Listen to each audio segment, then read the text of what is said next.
Қарағанды менің.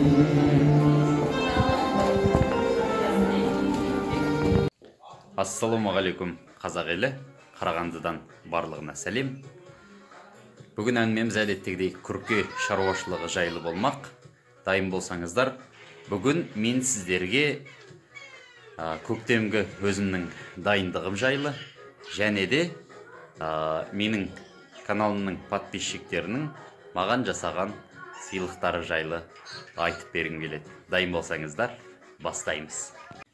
Ең алдымен, қадірменді ағайын, өзімнің инкубациялық жұмыртқаларымды көрсетейін деп шештім.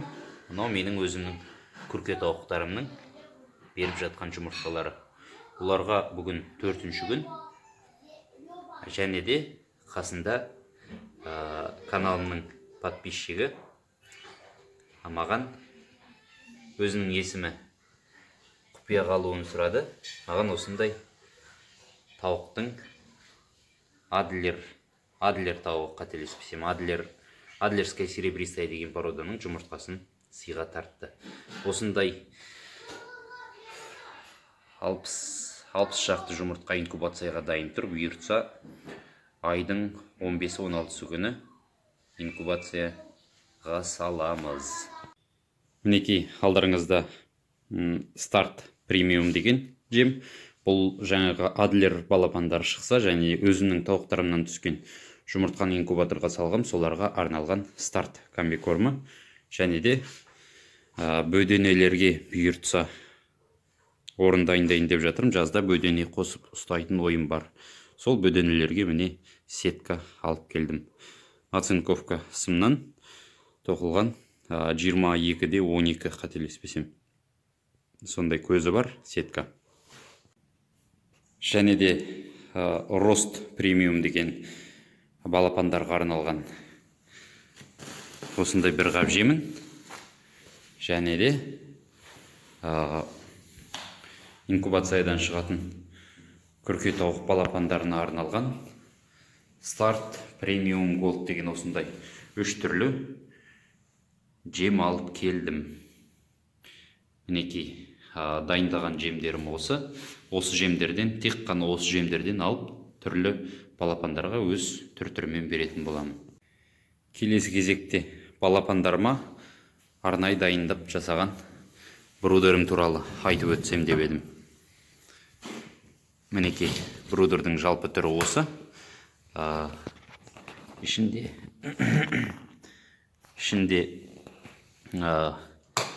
екі выключатель арқылы қосылатын 2 лампасы бар. Гигрометр, термометрді ішіне түсіріп қоямын, төбесіне тесіп. Мінекей мұнда тұр. Және астына бірінші апта мақтадан жасалған мата төселетін болады. Сол матаны толық төсеп балапандарды осы жерде ұстайтын боламын.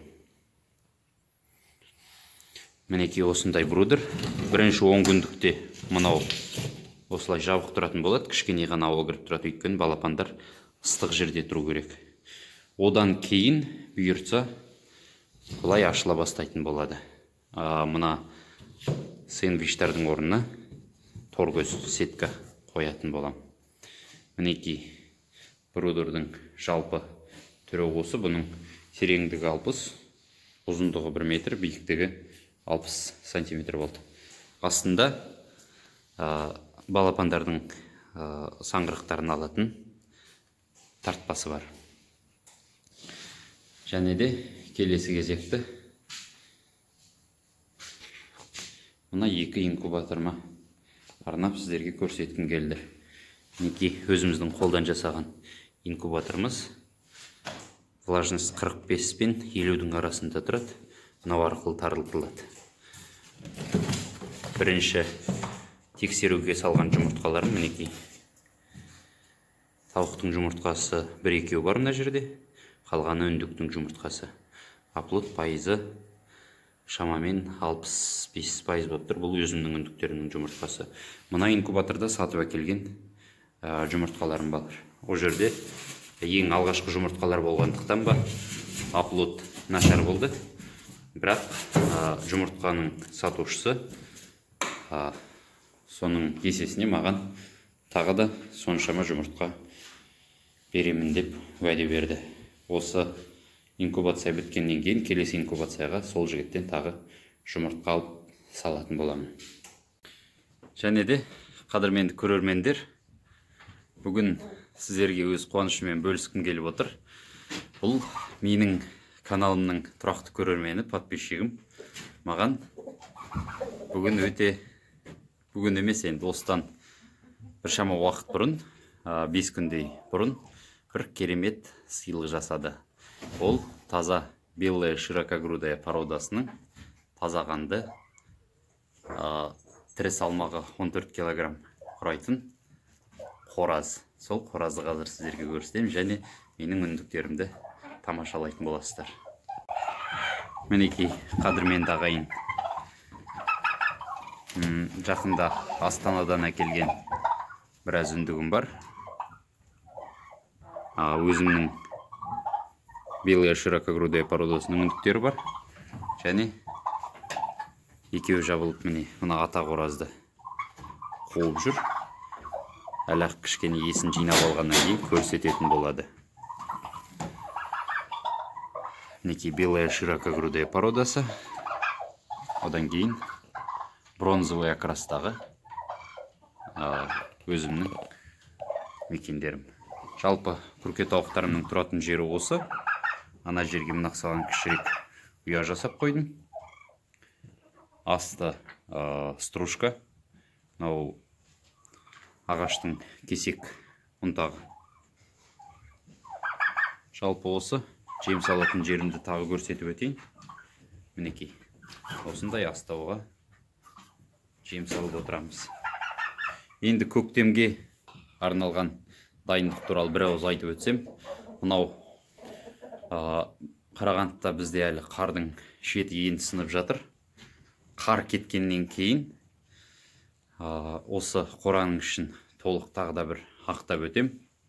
Хлорлаймын, әдемілеп тазалап, ішін ыстап, мынау сираны тұтатып қоюға болады. Одан кейін жаңағы адыраспанмен, одан кейін бұйыртса кварц лампасын алайын деп жатырмын. Сол кварц лампасын құстың барлығын шығарып қойып, 1-2 сағатқа қосып, әр бұрышты кварцтап шықсам ба деген ойым бар.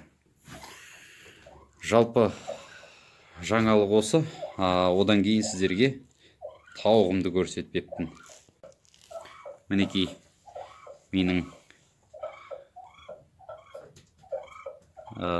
шата қарапайым әртүрлі породаның қоспасынан шыққан тауықтарым мен Адлер породасының тауықтары. Мынау көріп тұрған қораздарыңыз, бұл Брама мен Адлердің шатасы, қателеспесем. Мынау тұрған қораз таза Адлер тауығы. Және мына жерде бірнеше Адлер тауықтары бар.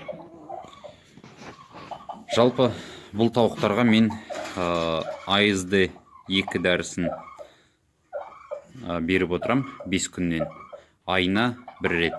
Және яблочный уксус деген бар, 4%. Сол яблочный уксусты 3 күн 1 литрге 1 үлкен ас қасығымен 1 қасық құйып, осы тауықтарға беріп отырамыз.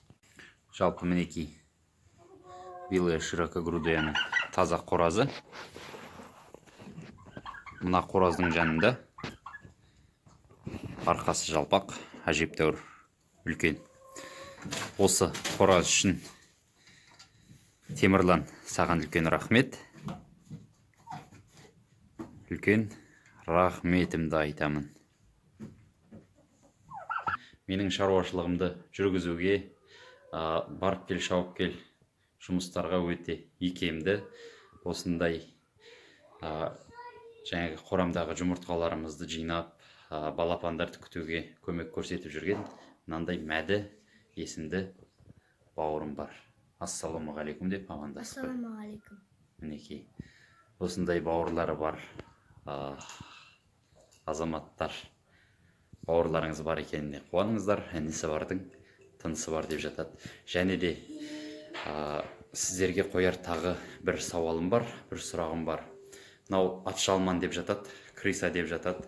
Сол крысамен қалай күресу керек, сол крысамен күресу жолдарын осы видеоның астына комментарийге жазсаңыздар. Ендеше қадірменді ағайын, қазақ бауырлар білсін деп, көрсін деп, үйренсін деп салып жатқан бүгінгі ақпараттар легі осындай болды. Видео ұнаса лайк басып қолдаңыздар, және де біздің жаңадан дамып келе жатқан каналымызды қолдау үшін, және де біздің жаңалықтарды ұмытып кетпес үшін видеоның астындағы қызыл подписаться батырмасын басып, сол батырманың жанындағы қоңырауша батырмасын біздің видеолар шыққан кезде сізге хабарлама келіп тұру үшін міндетті түрде басып қойыңыздар. Ендеше еліміз аман, жұртымыз тыныш болсын. Қош, сау болыңыздар.